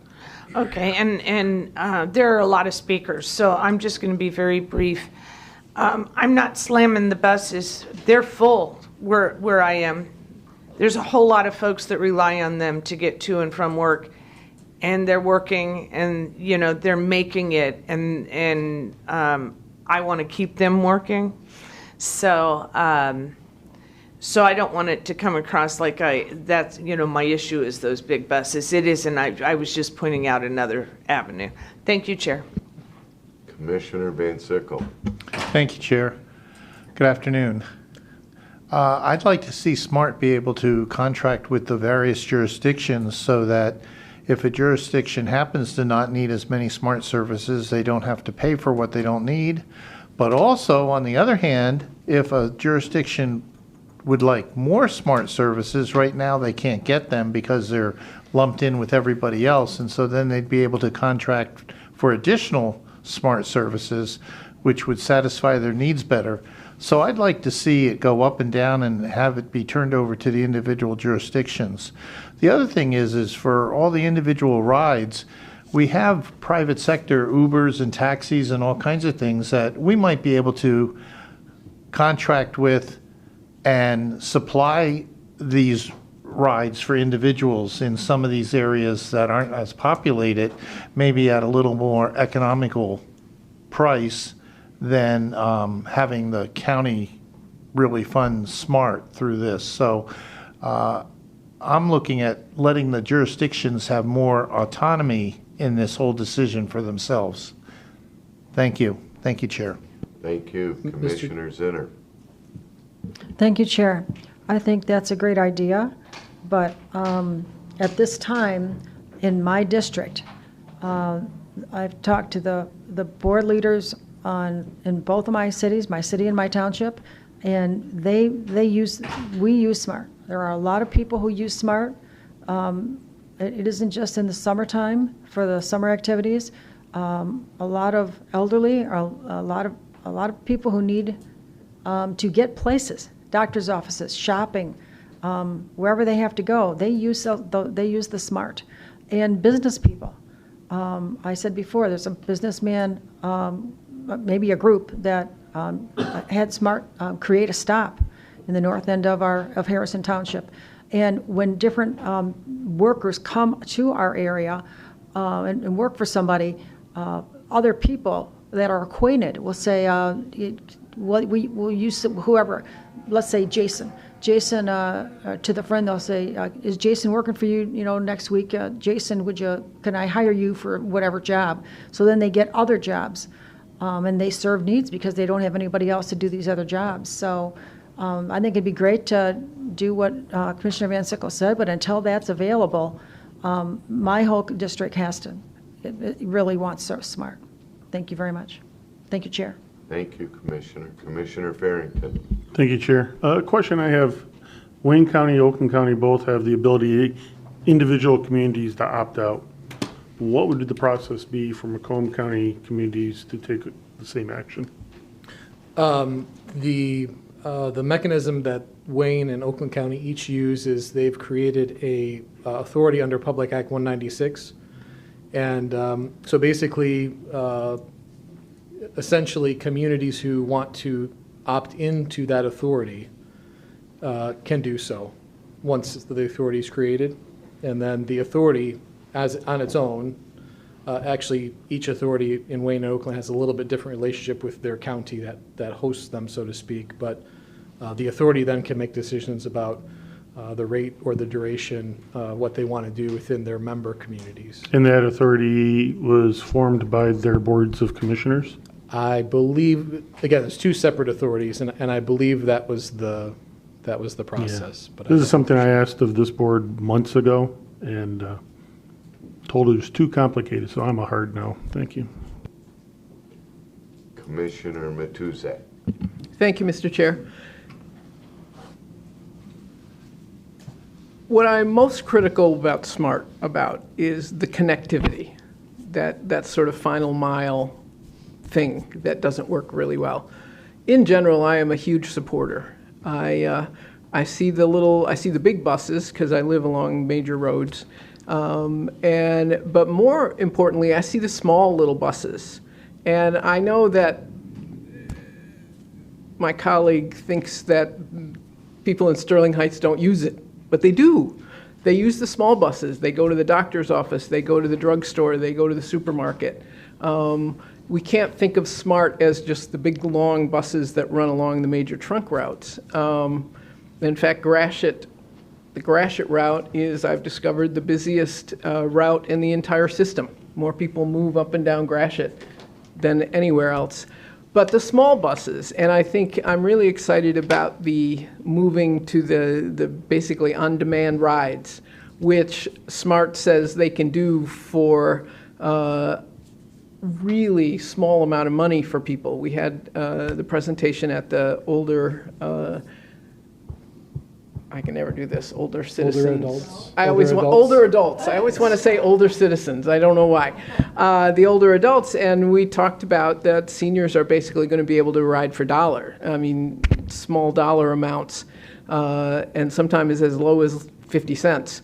So the Ubers, I don't know if you've taken an Uber lately to go any distance, or the Lyft, they're really quite expensive, and it's not very practical if you're going to work every day.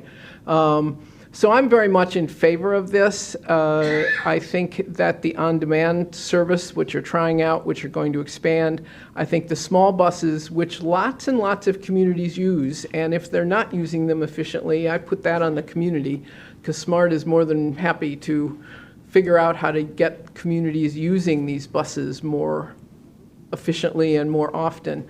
But they're a critical component. I see them everywhere. I see them at Myers. I see them at the Senior Center. I see them at the parks. It's really an important function for many people that live in our community, so I'm very much in favor of it. Thank you, Mr. Chair.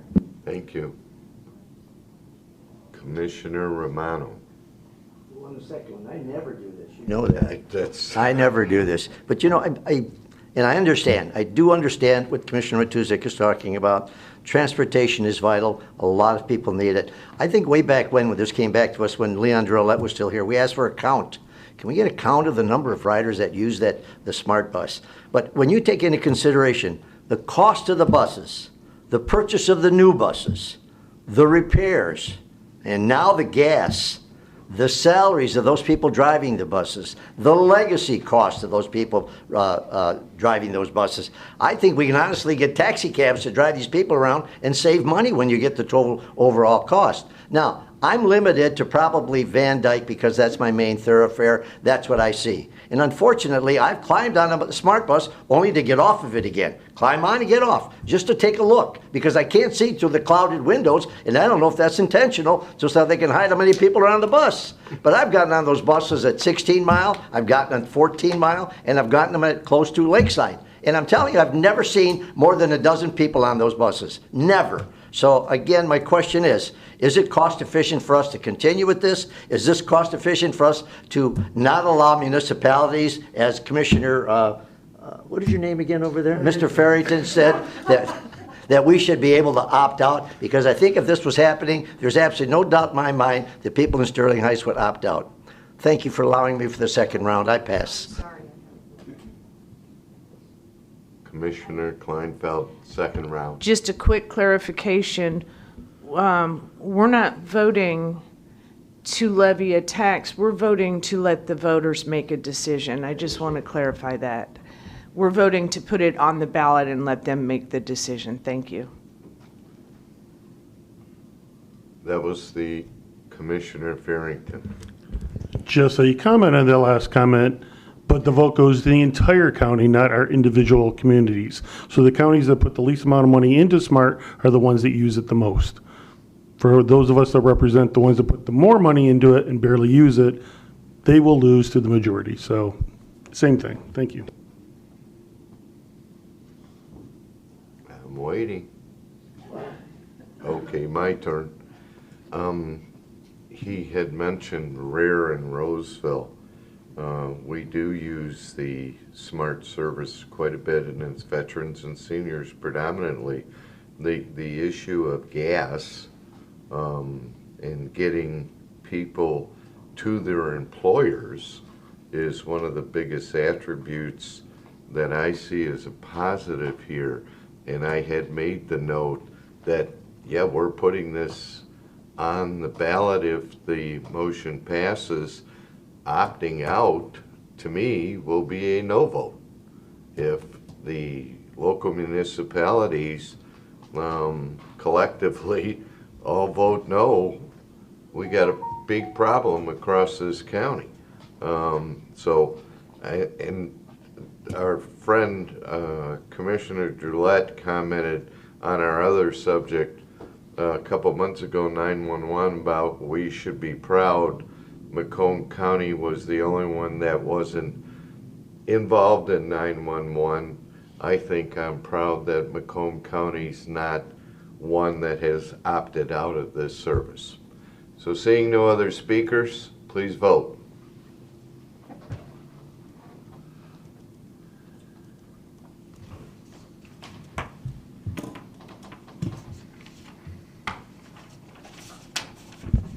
Motion passes 5-4. Commissioners Farrington, Kraft, Romano, and Vansickle voting no. So that is referred to full board. That correct? Okay. Next item on the agenda is proclamation, and I know I'm going to butcher this name. A proclamation honoring Michael Berlin. How do you say that? Berlin-Carey. Thank you. On his certificate of appointment on behalf of the President of the United States to West Point Academy. A motion to refer that to full board. So moved, Mr. Chairman. Support. Motion by Chairman Brown, supported by Commissioner Kraft. Would you like to speak to that, Chairman? No. Nope. Commissioner Kraft? Nope. Nope. Seeing no speakers, please vote.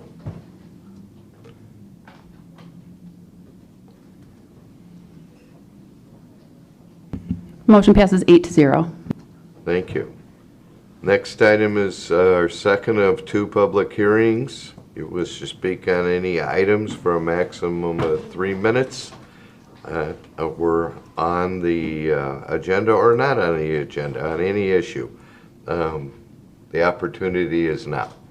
Anyone from the public wish to be heard, except for Jamie? Seeing none, I will close public participation.